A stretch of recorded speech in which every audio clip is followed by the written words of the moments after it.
रसिकांनो, दोस्तांनो, नमस्ते. आपल्या सर्वांना शुभ दिवस. दोस्तांनो, आपल्या आयुष्याची खाळवी बाजू असते. आपल्याला कधी कधी खूप काही बोलायचं असतं, पण राहून जातं. मग आयुष्याला जाब विचारण्यासाठी आपली धडपड सुरू होत असते. दोस्तांनो, जे जे हवं असतं ते दुरावलं जातं आणि क्षणात सगळं संपून जातं. दोस्तांनो, आयुष्यात सुख कितीही असलं तरी मन त्यात रमत नाही. काहीतरी राहून गेलं म्हणून पुढेही जाता येत नाही. दोस्तांनो, कसं असतं ना आयुष्य, सगळ्यांना सुखात पाहण्याच्या हट्टासाठी आपलं सुख मात्र आपल्याच मनात कोंडून ठेवावं लागत असतं. चला दोस्तांनो, आजही आपल्यासाठी सुंदर विचारांची शिदोरी ही मालिका अशीच पुढे घेऊन आलोय. दोस्तांनो, आपण नवीन असाल आणि आपण अजूनही हा यूट्यूब चॅनल सबस्क्राईब केला नसेल तर प्लीज चांगल्या गोष्टीसाठी सपोर्ट म्हणून हा यूट्यूब चॅनल सबस्क्राईब करा. हे सुंदर सुंदर विचार आपल्या नातेवाईकापर्यंत, आपल्या मित्रपरिवारापर्यंत आवर्जून शेअर करून पोहोचवा. लाईक आणि कॉमेंटच्या माध्यमातून हे विचार आपल्याला कसे वाटतात ते आवर्जून कळवत चला. चला दोस्तांनो, करूया सुरुवात सुंदर विचारांना, सुंदर सुविचारांना.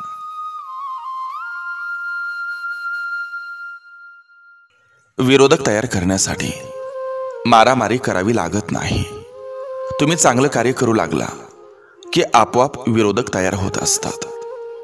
कारण कर्तृत्वान व्यक्तीचं कार्य बघितलं जात नाही, परंतु तो कुठे अडकतोय याकडे मात्र सर्वांचं लक्ष असतं. आयुष्य ही एक परीक्षा आहे. त्यात दुःख हा प्रश्न आहे आणि आनंद हे उत्तर आहे. जे स्वतःवर विश्वास ठेवून प्रत्येक दिवस आनंदानं जगतात तेच परीक्षा पास होत असतात.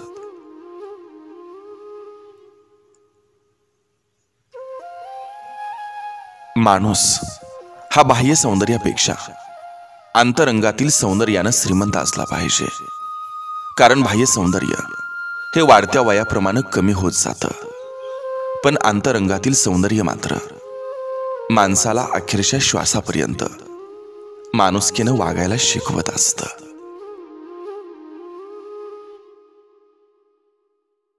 आपल्या यशामागं कोणतंही रहस्य नसतं. योग्य नियोजन, प्रचंड कष्ट आणि अपयशातून शिकण्याची वृत्ती, यातून ते साध्य करता येत असतं.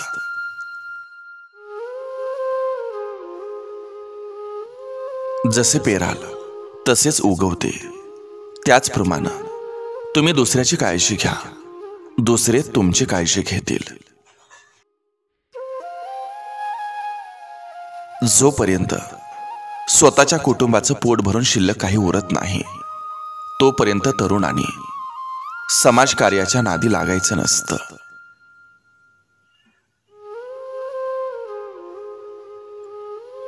स्वतःला असं बनवा की आपण ज्याच्याजवळ आहोत त्याला गर्व वाटला पाहिजे आणि ज्याच्याजवळ आपण नाही त्याला पश्चाताप झाला पाहिजे.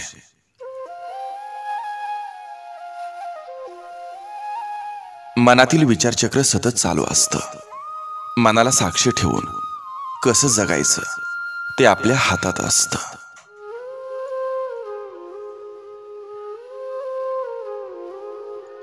डोळे तर जन्मता मिळालेले असतात, कमवायची असते ती नजर.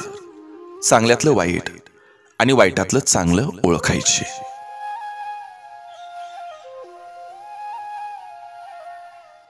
माणूस देवाकडून लाखो करोडो रुपये मिळावं अशी अपेक्षा करत असतो, परंतु जेव्हा मंदिरात जातो तेव्हा सुट्ट पैसे शोधत असतो.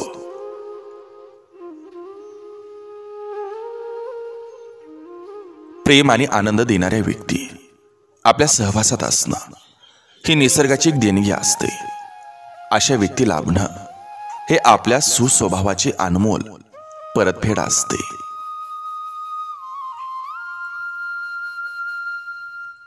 कानानं ऐकलं तर फक्त शब्दांचा आवाज येत असतो, परंतु मनानं ऐकलं तर शब्दांचा अर्थ समजत असतो.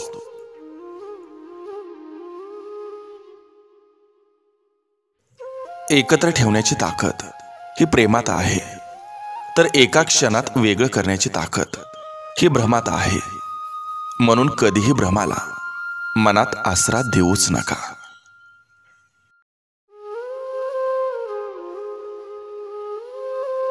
योग्य व्यक्तीसमोर व्यक्त होणं आणि अयोग्य व्यक्तीपुढं मौन पाळणं हे नेहमी संकटांना दूर ठेवण्यास मदत करत असतं.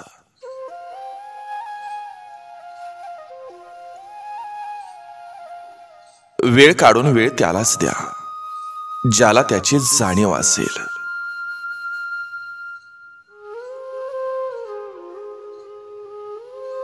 माझं म्हणून नाही, आपलं म्हणून जगता आलं पाहिजे. जग खूप चांगलं आहे, फक्त चांगलं वागता आलं पाहिजे.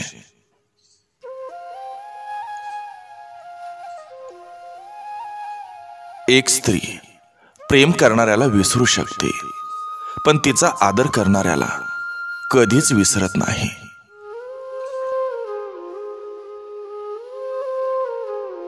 माणूस किती आपल्या बुद्धीनुसार शक्तीनुसार जीवन जगत असला तरी नीतीनं मांडलेला डाव आणि नीतीनं ठरवलेला शेवट हा त्याला स्वीकारावाच लागत असतो.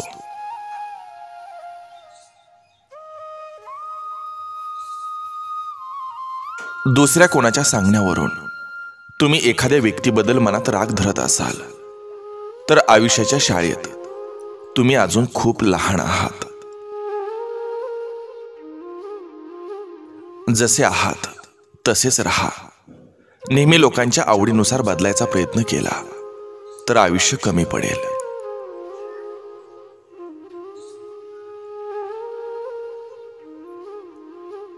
ठरवलं ते प्रत्यक्षात होतच असं नाही, आणि जे होतं ते कधी ठरवलेलंच असतं असंही नाही. यालाच कदाचित आयुष्य म्हणत असतात.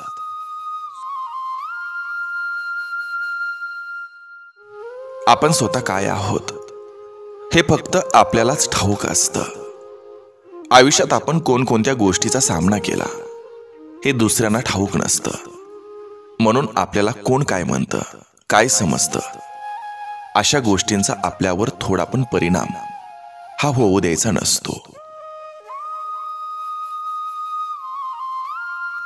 ज्ञानामध्ये केलेली गुंतवणूक ही सर्वाधिक व्याज देत असते.